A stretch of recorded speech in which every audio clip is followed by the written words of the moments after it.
Sebelum kita mulai, saya tadi punya pengalaman yang menarik. Biasanya seperti di masjid kita ini, ya, ada dua macam secara umum ketika kita menyelenggarakan sholat Jumat. Ada masjid yang hanya terdiri satu azan. Ada masjid, ya seperti masjid kita kalau tidak salah, itu terdiri dua azan ketika khatib naik di imam. Imam naik khatib berceramah. Yang jadi menarik adalah biasanya kalau kita sebuah masjid dua sholatnya, dua azannya itu biasa kita dulu berdiri sholat qobliyah, ya, sholat sunnah dan lainnya. Ya.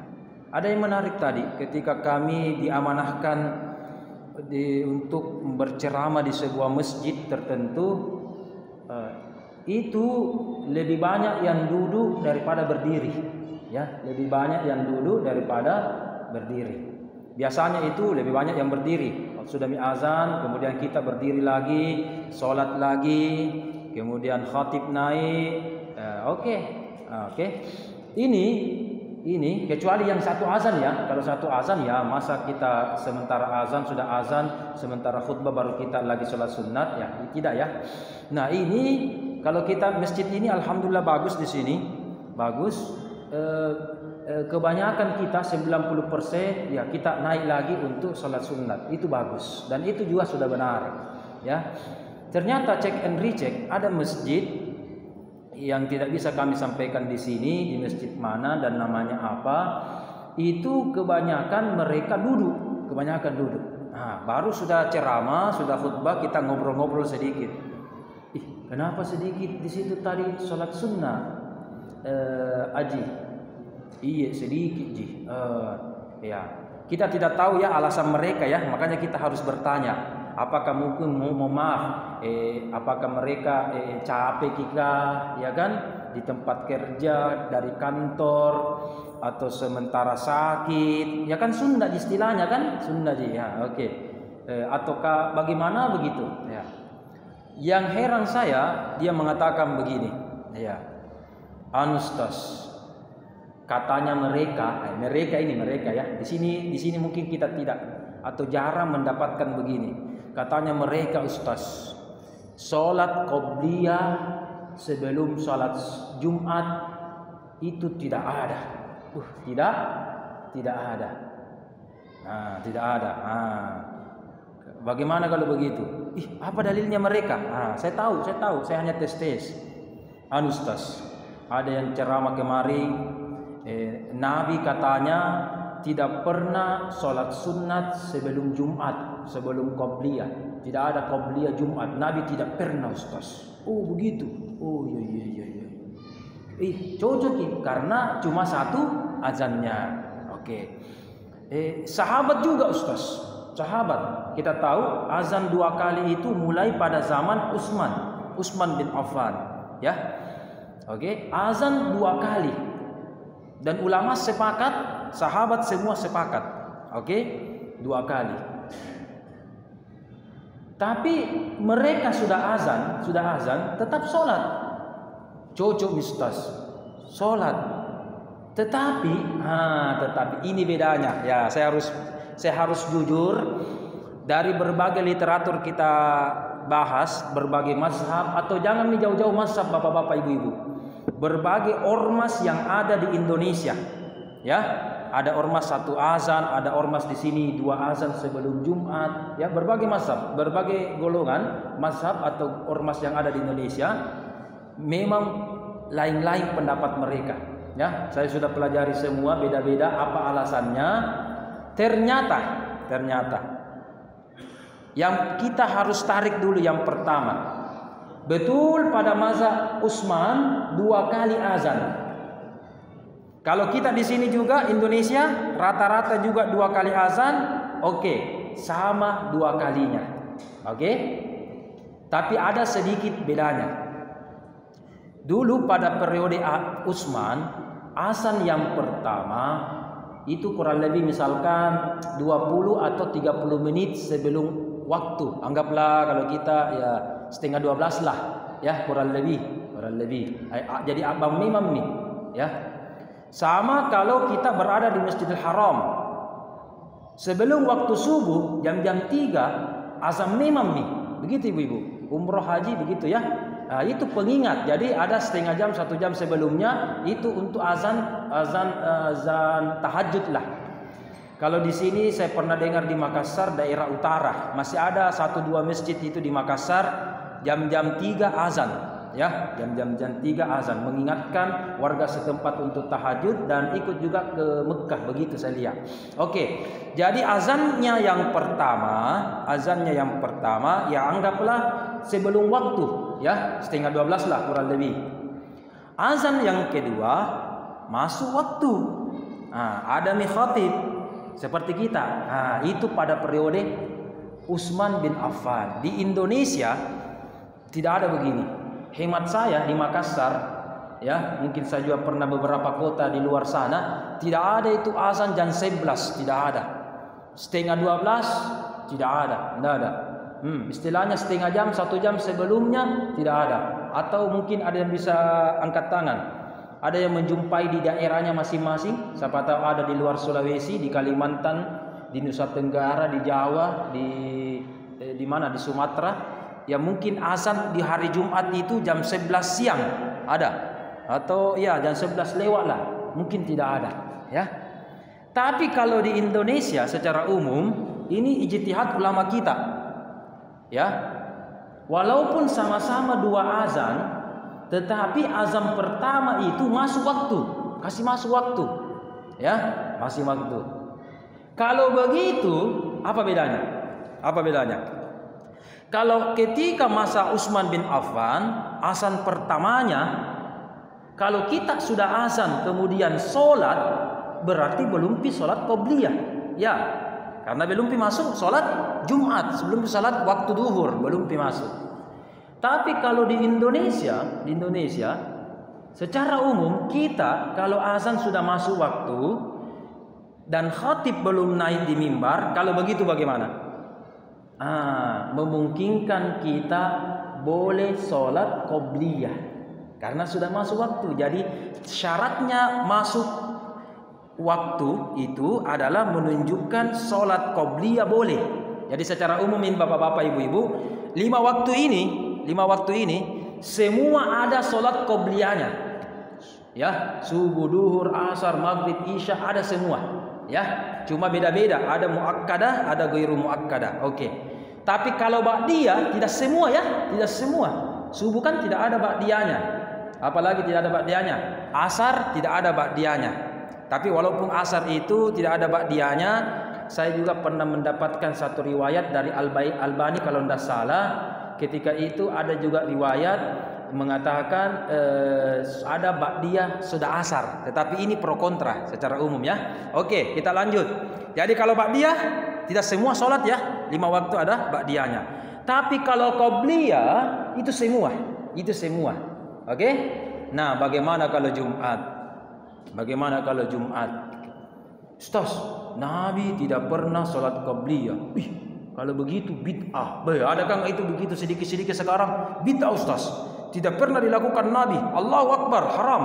Ya kan tidak pernah dilakukan Nabi. Kita dulu belajar hadis sedikit. Sebelum belajar hikam, di sini juga sebentar ada sabda Rasul yang kita akan sampaikan. Sebelum kita belajar hadis, kita belajar dulu sedikit ilmu hadis. Jadi ini beda, ya. Ada orang silang-sungang belajar hadis, tapi tidak belajar ilmu hadis, itu beda, ya. Oke, ada bedanya. Sekarang kita belajar sedikit. Kita belajar ilmu hadis.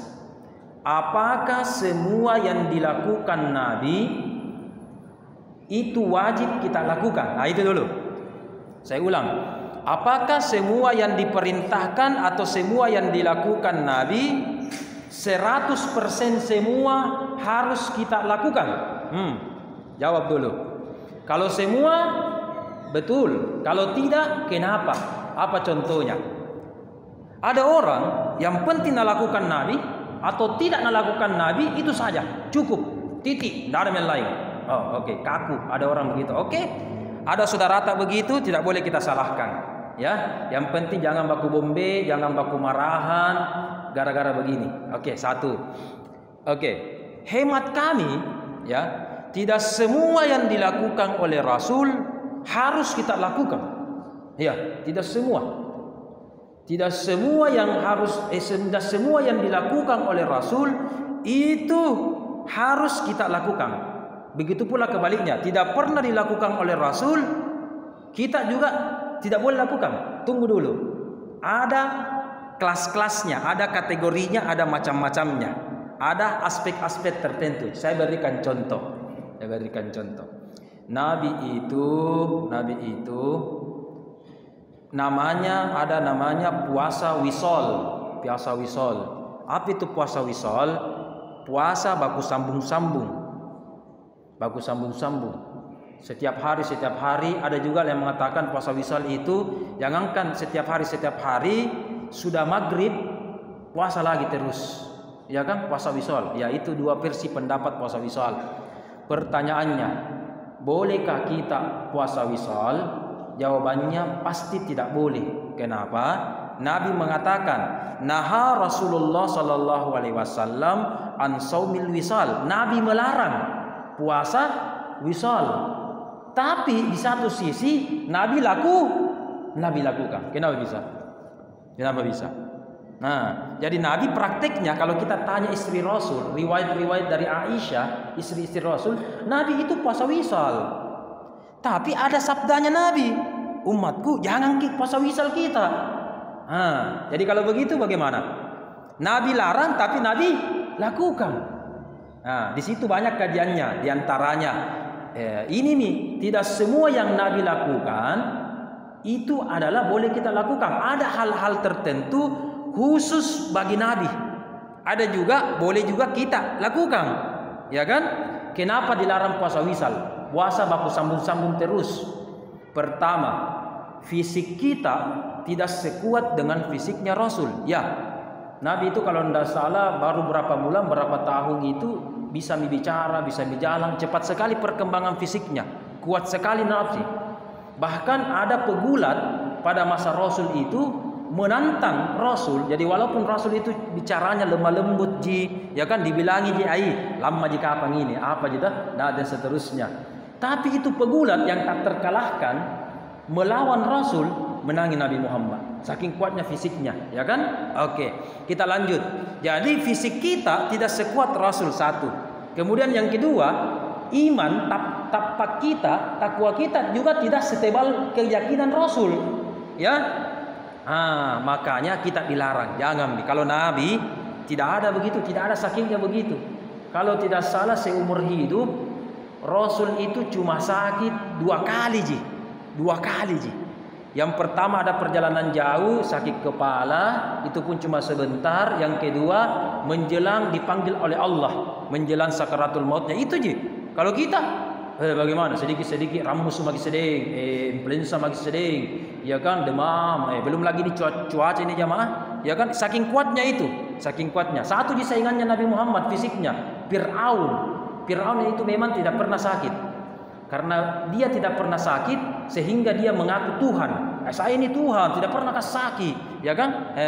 Jadi begitu jamaah. Terkadang itu sehat dan sakit cobaan bagi kita. Kita lanjut. Sama juga Nabi itu istrinya berapa? Bapak-bapak, ibu-ibu. 9. Ada yang mengatakan 11. Di mana Bapak? Haji, oke. 9. 11. Ada yang ketawa. 11. Bagaimana ibu-ibu? 11. Mau jaki? Di madu 11 kali, 9 kali. Dalam Al-Quran surah An-Nisa, tapi ada syaratnya ya, ada persyaratnya, rempung itu persyaratannya. Kalaupun memenuhi syarat, memenuhi. Itu 2, 3 atau 4 mau paling banyak. Ya, 4 saja paling banyak. Tapi Nabi berapa? Lebih.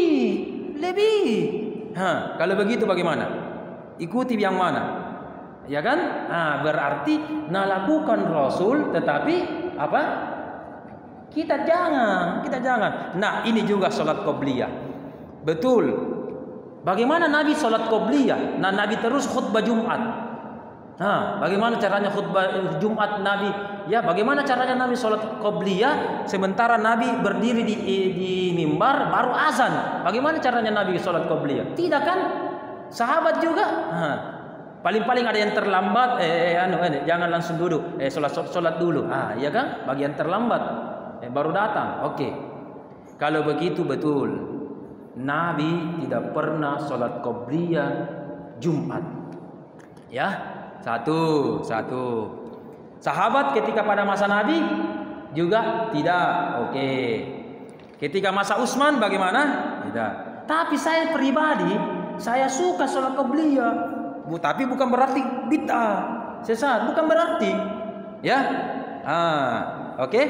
Kalau pada masa Utsman, sahabat itu susah qobliyahnya. Kenapa? Belum masuk waktu. Tetapi ulama sepakat. Ada namanya sholat mutlak. Sholat mutlak itu sholat yang bisa kita lakukan tidak peduli kapan dimanapun itu. Satu. Yang kedua, terutama di Masjidil Haram, itu biasa tidak berlaku. Ya. Yang ketiga, memang itu salah satu waktu yang makruh kita sholat itu pas matahari berada di atas kita. Ya. Tapi ulama kita mengatakan khusus kalau hari Jumat tidak berlaku itu. Tidak berlaku. Jadi sekitar 5 menit 10 menit itu waktu sebelum zuhur ya, dari Sabtu sampai Kamis itu sejatinya kita hindari sholat sunat. Ulama mengatakan itu makruh ya, tapi tidak ada mengatakan haram makruh lah minimal. Tapi khusus sholat Jumat boleh ya, boleh kita sholat sunatnya. Itu namanya, ada nama dalam ilmu fikih sholat intizar, sholat menunggu waktu sholat Jumat. Kalau begitu boleh.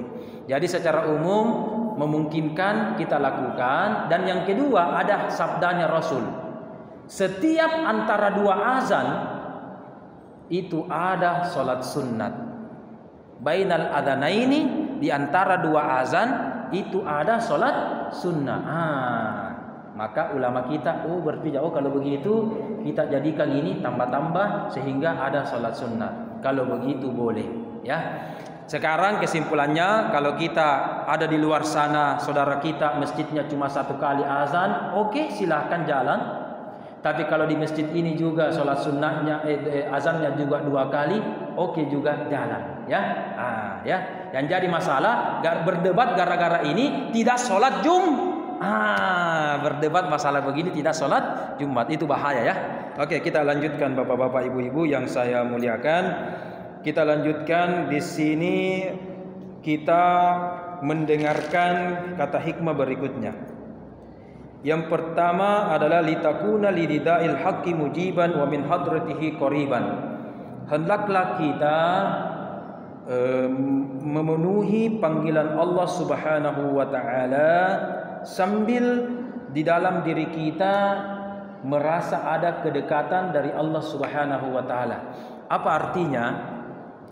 Ketika kita memenuhi panggilan Allah, dalam kata hikmah ini kita diajarkan ini adalah panggilan qoriban. Apa itu qorib? Dari kata kerabat. Ya, kerabatku itu jangan ganggu. Kerabat berarti terdekat, ya, orang terdekat. Artinya bapak-bapak ibu-ibu, ketika kita dipanggil oleh Allah, diperintahkan, dilarang untuk lakukan ini, ingat, di dalam diri kita harus tanamkan qoriban, sifat kedekatan diri kepada Allah. Jangan bilang, dilarang magis sering. Nah, begitu. Misalkan ini, sekarang kita memasuki menjelang hari raya Idul Adha. Ya. Di sini mungkin 2 koma. Oke, bagus. Kalau kambing mungkin 2 bahkan sampai 3, 4 ya. Lebih mahal 1. Kemudian kita mengatakan, kalau begitu apa sulum deh, tak kalah terbiasa mah. Anu bilang, jelek nanti mulutnya orang. Kalau tahun ini mohon maaf, tahun ini tidak ada nama iya. Digosipi ki, itu mbeng ajiah, bagus dari mana, mobilnya berapa, misalkan ya, tidak berkurbangi, ya kan? ada cerita je. Tapi dalam hatinya mohon maaf, noko-noko ki. Ini bukan begini. Di sini maunya kita lakukan itu amalan wajib atau sunnah, tapi ini kita korib, merasa dekat. Iya, ini perintah Tuhanku, ya kan? Ini perintah kesayanganku. Kalau begitu saya lakukan dengan sukaria, sekali seumur hidup atau sekali setahun saja ini kita lakukan. Kita gembira, merasa dekat. Ikhlas. Itu kata kuncinya. Merasa dekat, ikhlas, sukaria, tidak marah. Kalau kita pikir logika, berkurang lagi 2 juta, 3 juta uangku. Belum lagi berapa orang berkurban, belum lagi ini, rempong. Pengurus masjid juga seding repot makin seding. Olona santai-santai ki ini pikir cari sapi, cari kambing, pikir atur ini apa. Kalau kita lakukan dengan koriban, dengan sukarika, ini ibadah. Pasti ada orang yang netizen yang suka atau duka, anu saja. Ya pasti begitu. Jadi setiap masjid pasti ada yang pro, ada kontra, pasti banyak yang cerita. Ada juga tondi yang baik tentunya. Bagus sekali minaji, cocok begini. Tapi pasti ada juga cerita belakang. Tapi jangan gara-gara ini, ya kan? Maka kita enjoy. Kemudian ini adalah mendekatkan diri kepada Allah. Inilah ibadahnya pengurus masjid. Inilah ibadahnya kita, ya, untuk sekali setahun, ya, untuk mengeluarkan ibadah kurban di sisi Allah Subhanahu wa taala. Sebelum kita lanjutkan, saya teringat sebuah hadis di beberapa kitab hadis dengan berbagai versi riwayat yang ada. Nabi itu pernah suatu ketika berkurban hanya 2 ekor kambing, tetapi meniatkan untuk semua umatnya. Masya Allah, ya. Saking baiknya Nabi Muhammad ketika berkurban meniatkan kepada seluruh umatnya. Jadi ini saya lihat ada 2 versi riwayat. Ada Nabi pernah berkurban 1 saja kambing, tapi dia berniat, saya niatkan untuk saya dan kepada umatku yang tidak pernah kurban. Bayangkan, siapa di sini tidak pernah berkurban, bapak-bapak, ibu-ibu? Ya, kita belum pikir lahir, Nabi sudah berniat, saya niatkan ini kepada umatku, bahkan yang tidak pernah kurban, berarti sudah dikurban. Siapa kasih kurban ki? Niatnya sudah diniatkan Nabi Muhammad 1. Ada juga hadis yang kedua. Nabi pernah menyembelih 2 ekor kambing. Niatnya yang berbeda. Ya, tadi 1 ekor kambing, ya. Yang pertama dia niatkan, saya niatkan ini Muhammad dan seluruh keturunan Muhammad. 1. Akhir ini Bismillah, Allahu Akbar. Kemudian yang kedua lagi, kambing kedua, saya niatkan Muhammad dan semua umatnya Muhammad. Jadi beda, ya. Tadi yang pertama apa? Muhammad dan keturunannya Muhammad. 1. Yang kedua, kita ini mungkin bukan dari keturunan Nabi Muhammad, tapi sudah dapat juga dari kambing kedua, Muhammad dan semua umatku. Masya Allah. Dari hadis ini banyak pendapat yang beredar. Ini hebatnya hadis atau Al-Quran. Satu saja ayat atau satu hadis itu pendapat atau mazhab itu bisa macam-macam, bapak-bapak, ibu-ibu. Pendapat pertama, dari hadis ini ketika orang berkurban cukup kepala rumah tangga. Ada pendapat begitu. Ada saudara kita di golongan yang lain situ, di ormas yang lain, itu setiap tahunnya mohon maaf kepala rumah tangga saja yang berkurban. Apa dalilnya? Ini dalilnya. Nabi Muhammad kan sebagai kepala, jadi dia niatkan dirinya dan dia niatkan 1 saja kambing untuk seluruh umatnya. 1. Tapi ada juga pendapat yang kedua. Dari hadis ini dan diriwayatkan juga dari hadis yang lain, tidak boleh kita juga dalam baku rumah tangga baku ganti-ganti. Ya, baku ganti. Hari ini, tahun ini bapaknya, tahun depan mamanya lagi, tahun depan anak pertama, anak kedua, anak terakhir, kemudian baku putar lagi, atau mamat tak lagi, neneknya lagi. Itu bisa, terserah kita. Itu juga dua pendapat. Ya, dua pendapat itu boleh. Jadi ada pendapat satu saja kepala rumah tangga itu sudah include, ada dua mengatakan boleh. Ya, oke, satu. Kemudian di situ kita katakan Nabi ketika berkurban, masya Allah, itu menghadiahkan pahala kepada orang lain. Saya tantang bapak-bapak, ibu-ibu, kalau sekarang memiliki rezeki tambahan, siapa tahu berminat mengikuti hadis Nabi. Kalau satu kambing, berarti Nabi bagaimana? Meniatkan dirinya dengan umatnya yang tidak pernah atur. Kalau kita punya uang misalkan cukup untuk 2 kambing, ya, kalau mau bisa saja. Saya niatkan, jadi ditanya gitu pakere kah? Ya kan? Ini. Saya pernah dapatkan begini di daerah Sudiang di sana. Ya, dan dia sudah terbiasa melakukan hal tersebut. Ketika mau dipotong, biasakan kalau kambing 1 orang atau 1 keluarga. Kalau sapi apa? Satu keluarga. Ini tidak. Saya pernah menjumpai 1 kambing, dia katakan begini, Pak Imam, Ustaz, ketika kita potong, ini namanya niatkan untuk Nabi Muhammad dan seluruh keturunannya. Masya Allah. Kambing yang kedua diniatkan untuk pahalanya untuk Nabi Muhammad dan seluruh umat Nabi Muhammad. Masya Allah, ada begitu. Bahkan ada juga sapi begitu. Satu ekor sapi diniatkan untuk pahalanya kepada Nabi Muhammad dan seluruh umatnya Nabi Muhammad. Masya Allah, boleh begitu. Ya, boleh begitu. Ada juga mengatakan jangan itu Nabi, kalau kita tidak, ya, tidak. Jadi begitu. Jadi satu hadis, satu riwayat, ada perbedaan pendapat dan seterusnya. Sebelum kita melangkah pembahasan berikutnya, ada mungkin dari bapak-bapak, ibu-ibu yang menambahkan. Kemarin kita tidak sempat. Ada mungkin yang ingin bertanya, saran, ada masukan sebelum kita lanjut 5 menit kurang lebih sebelum waktu sholat. Baik kata hikmah yang sedikit yang saya sampaikan dengan ada pembahasan yang sedikit melebar, tetapi mungkin semoga ini bekal kita di bulan menuju Idul Adha ini, ya. Kalau bermanfaat, alhamdulillah, ya. Mungkin ada yang bertanya, silakan.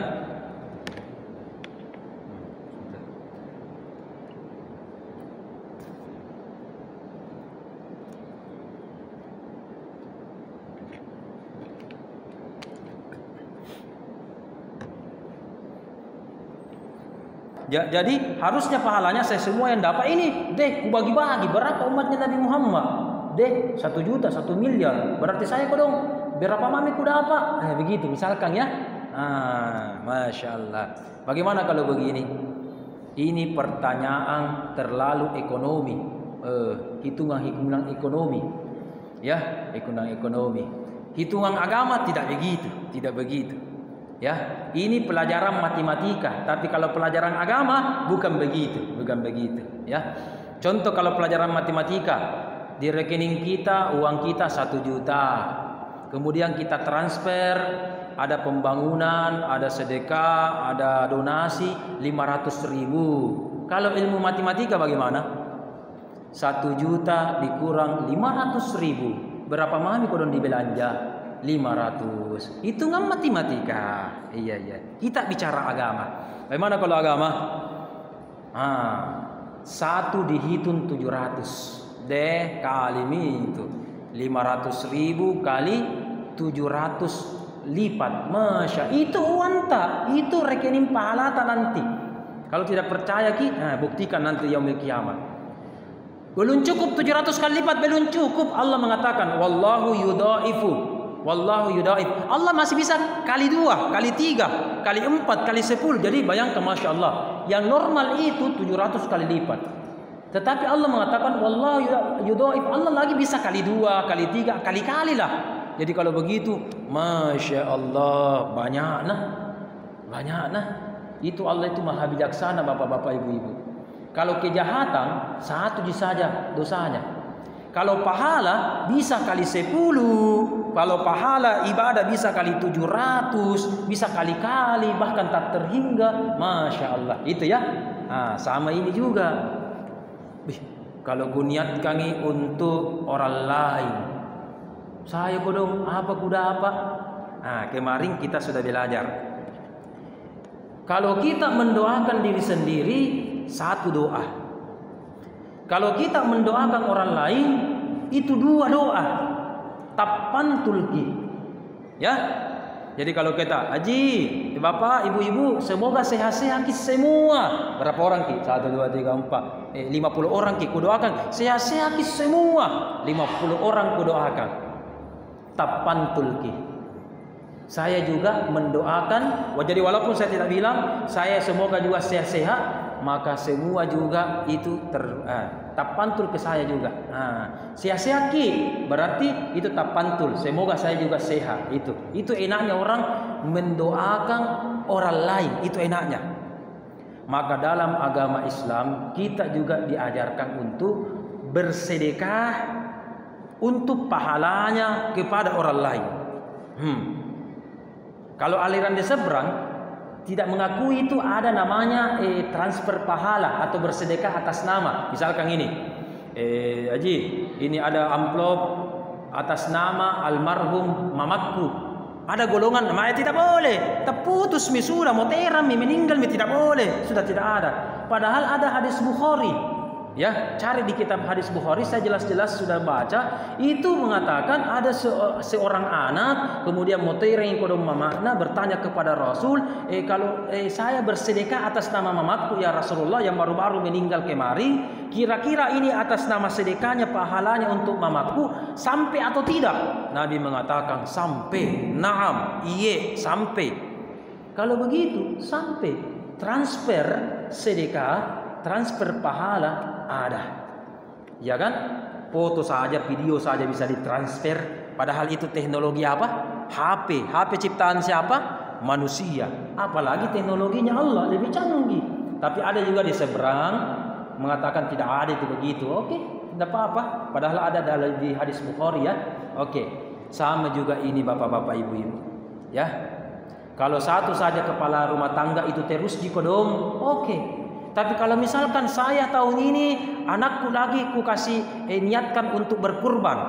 Betul, ini uang saya. Ini adalah jerih payah saya, ini keringat saya, ini capek saya. Anakku misalkan masih bayi, apa nak tahu kang itu. Tapi saya niatkan ya Allah untuk atas nama ini. Dapat tonjak juga. Ya kan? Kita juga ibu-ibu. Walaupun kita sedekahkan atas nama anakku ini. Bagaimana itu kita kodong cari apa-apa dan sebagainya. Insya Allah Allah pasti hitung itu semua. Ya, tapantul itu ya. Apalagi kalau kita bersedekah, niatkan apa tadi? Kepada Nabi Muhammad. Masya Allah. Niatkan kepada orang lain saja boleh. Niatkan untuk anak kita boleh. Untuk orang tua kita, almarhum orang tua kita boleh. Apalagi untuk Nabi Muhammad. Masya Allah. Kira-kira bagaimana besarnya? Ya, bagaimana besarnya.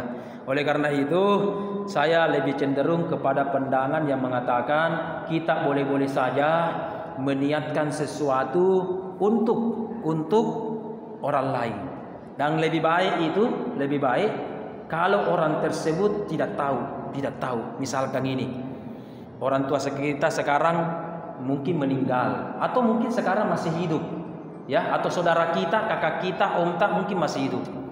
Tapi tadi di hari Jumat, ya, kita beli nasi kuning 5, kemudian kita bagi-bagi, kemudian kita niatkan ini untuk bapak saya yang ada di kampung. Jangan kita telepon bapak tak, bapak, sudah kita tadi kusumbang 5 nasi kuning atas nama tak, bahaya. Siapa tahu itu iri apa sombong, ya? Siapa tahu riaki sombong. Tidak ada yang kalah perbuatan itu, apalagi sedekah. kalau sembunyi-sembunyi. Orang tidak tahu bahwa kita bersedekah atas dia. Kita tidak tahu sudah mendoakan bapak-bapak, ibu-ibu.